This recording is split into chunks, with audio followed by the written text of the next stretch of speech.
Zenfy.ac is marketed as a platform that helps people find remote jobs, learn AI skills, and connect with employers. The ads make it sound like an easy way to start earning online. But the real question is, are the remote jobs real, or is it just another subscription trap?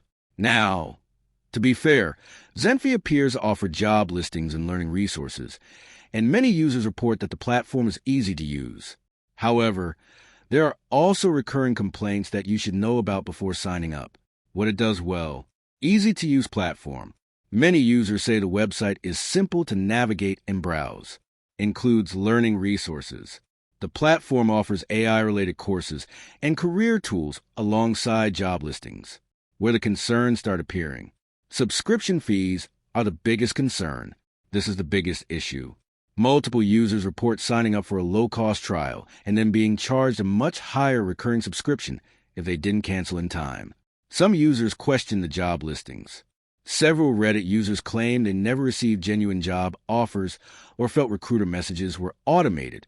These are user reports, not verified facts, but the pattern is worth noting.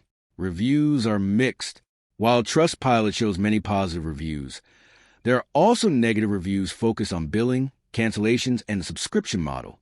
So, are the remote jobs real or fake? Short answer: probably not outright fake, but proceed carefully. The platform appears to be a real subscription service rather than a guaranteed path to remote employment. Before paying, understand exactly what you're subscribing to and read the cancellation terms carefully. Thanks for watching. Don't forget to like and subscribe for more videos.